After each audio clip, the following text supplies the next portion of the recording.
Assalamualaikum warahmatullahi wabarakatuh. Tetap semangat. Jangan lupa sarapan biar kuat menghadapi kenyataan. Oke guys, si Tepe lagi ngamuk soalnya lagi gak mau ya, gak mau di shoot sama kamera ya. Ya biarkan aja lah dia berjemur. Oke guys, jadi pembahasan hari ini saya akan membahas tentang permasalahan seputaran open study ya, atau jasa pacak ya. Lebih tepatnya jasa pacak ya. Jadi pada kesempatan hari ini saya akan menceritakan permasalahan-permasalahan biasanya yang timbul dari akibat jasa pacak ya. Nah, guys, dan mohon maaf sekali ya, sebelumnya video ini dibuat bukan untuk menyindir seseorang ataupun bermaksud untuk menyinggung seseorang ya, ataupun breeder lain. Dan saya sangat bertanggung jawab dengan apa yang saya katakan gitu. Jadi ceritanya langsung aja ya. Open study itu biasanya contohnya saya ya yang mempunyai pejantan ya. Nah, saya buka jasa open study ya, atau jasa pacak ya. Nah, user kita ada nih, user saya yang mendaftar kepada saya ya via WhatsApp ataupun via Facebook ataupun Instagram dan media-media lain. Biasanya dia mengontak langsung, menghubungi saya gitu ya. Nah, biasanya biasanya menanyakan, si user ini menanyakan kapan mas atau kapan ada waktu kosong ya. Saya ingin memacakkan betina saya, mengawinkan betina saya dengan pejantan yang punya AA, akang, emas ya, atau ke saya itu kadang-kadang kan gitu. Jadi karena user saya bukan cuma orang Sunda ya, jadi banyak sekali ya, alhamdulillah ya. Nah, barulah saya memberikan jadwal pacak tersebut ya. Oh iya mas, toa kosong mungkin minggu depan tanggal sekian, hari apa gitu. Apakah saya sebelum melakukan open study, saya menanyakan dulu berapa hari si owner itu, user saya itu betinanya lob gitu. Dan mohon maaf sekali ya, karena saya punya prinsip sendiri ya. Jadi mengawinkan itu biasanya pada umur lob ya, di hari yang ke-11. Mungkin banyak teman-teman breeder juga yang memacakkan di hari yang ke-9, boleh, sah saja. Hari ke-10 sah saja. Cuman saya punya prinsip sendiri. Saya biasanya punya ketentuan, kalau ingin memacakkan dengan pejantan saya, biasanya bawa betinanya pada usia lob ke-11 hari ya. Loh, kenapa harus banyak ya pertanyaan-pertanyaan dari user saya gitu ya. Loh, kenapa harus membawanya pada usia lob 11 hari? Alasannya apa? Ya alasan simpel saya gini ya. Karena lob itu ya, masa subur itu biasanya kan berhenti lob itu berhenti keluar darahnya itu biasanya kadang-kadang 3 hari, lob pertama, lob 2, lob 3 udah reda ya. Kadang-kadang ada juga yang usia 9 hari atau 10 hari masih ada bercak darah gitu. Nah, dan biasanya kalau saya melihat ya, menurut pengalaman saya ya, kalau lob usia 9 hari itu si organ intim yang betinanya itu belum begitu merekah gitu, jadi masih kecil gitu. Ya saya berpatokan kepada itu. Kalau di hari ke-11 kan itu udah masuk masa subur ya, masa suburnya sangat sangat efektif ya. Jadi dan memang 9, 10, 11 itu kan udah masa subur ya. Hari ke-9 juga udah masa subur ya, kalau udah bersih masa subur.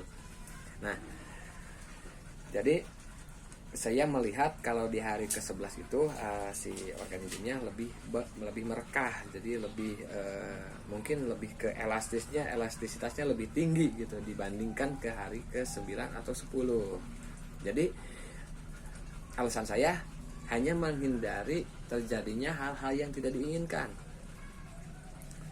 Memang ya seumur saya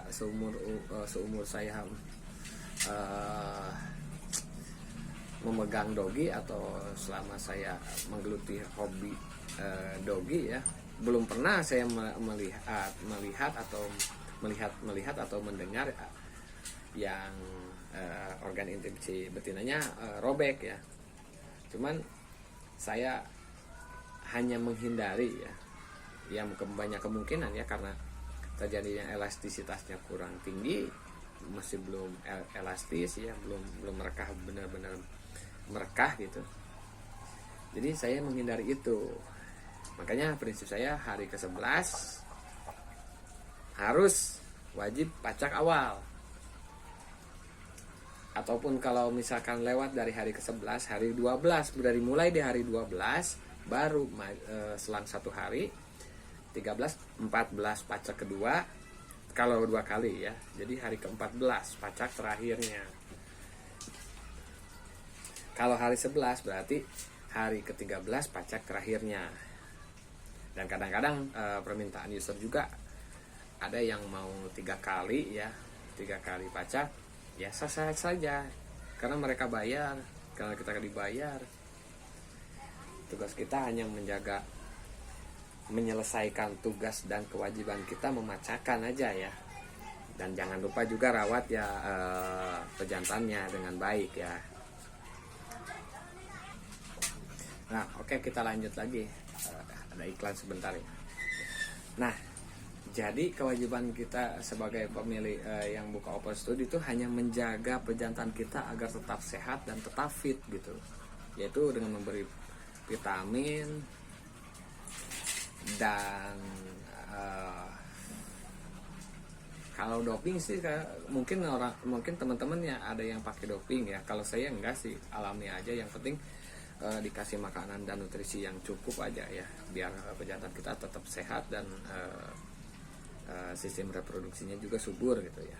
Jadi tidak terlalu banyak obat-obat kimia yang masuk ke badan dogi saya ya. Nah, barulah tadi pada saat itu tuh dikawinkan tuh dengan user saya. Nah, kejadiannya sudah dipacak dan yang betina yang punya user saya diinapkan di saya. Dan biasanya yang pacak pertama biasanya user saya kan kadang-kadang ada yang ingin menyaksikan sendiri ya, saya persilakan untuk menyaksikan gitu, karena kan disaksikan harus membayar registrasi ya.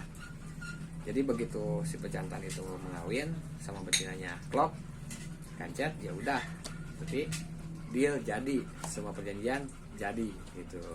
Jadi si user berkewajiban untuk membayar atau membereskan jasa pacaknya, jasa pacak tersebut ya. Dan nominalnya tergantung masing-masing user ya, tergantung saya yang buka jasa pacak dan tergantung juga yang user yang ingin memacakkan kepada kita, tergantung kesepakatan kembali ya.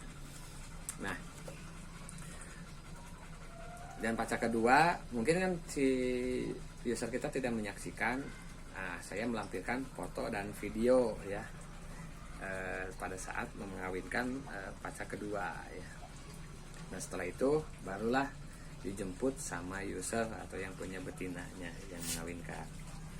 Nah, 1 bulan pertama saya meminta berkomunikasi ya dengan si pemilik betina tersebut untuk mengabari bagaimana kondisinya saat ini si betina yang sudah dikawinkan. Jadi 1 bulan itu baru terlihat ya ciri-cirinya ya, kalau hamil atau enggak ya si anjing tersebut ya. Nah, barulah 1 bulan pertama laporannya diterima, kita pastikan lagi di bulan kedua, karena dogi itu kan cuma 2 bulan lebih lah ya, hamilnya itu 2 bulan lebih ya. Nah, baru hamil yang bulan yang kedua. Nah, di situ kita pastikan sampai melahirkan. Kalau melahirkan berarti tugas kita selesai, kewajiban kita selesai, jasa pajak selesai. Jadi tidak ada kewajiban, tidak punya hutang jasa apapun ya terhadap owner yang punya betina. Nah, kalau misalkan terjadi si betina itu tidak jadi hamil, nah maka aturan yang kedua, kebijaksanaan dari yang mempunyai pejantan gitu. Jadi yaitu yang dikatakan garansi ya. Oh ya itu ya istilahnya ya, kita monggo ya, welcome, bawa lagi nanti kalau betinanya, yang betina yang tadi yang kemarin dikawinkan, ketika lock bawa lagi ke sini dikawinkan lagi, gak usah bayar alias gratis, karena kan registrasi yang pertama sudah selesai gitu. Kalaupun si user itu memberikan kita uang tambahan, itu rezeki kita. Kalaupun tidak, ya itu karena kewajiban kita harus menyelesaikannya sampai pacak kedua. Nah, kalau udah 2 kali pacak itu tidak jadi, maka ada syarat tertentu. Kalau misalkan si user tidak menerima, maka garansi tersebut akan digantikan dengan betina yang lain. Nah, jadi tidak ada istilah mengembalikan uang ya kan. Jadi mengganti betina dengan betina yang lain. Itu kebijakan dari yang punya pejantan gitu.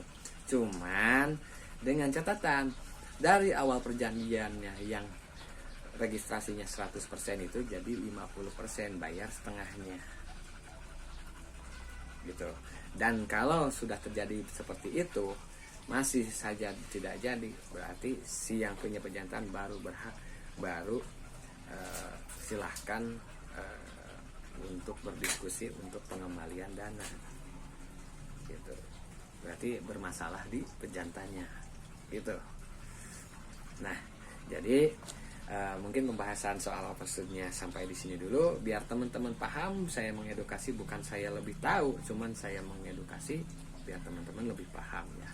Oke, mungkin videonya sampai di sini. Tetap semangat, jangan lupa sarapan biar kuat menghadapi kenyataan.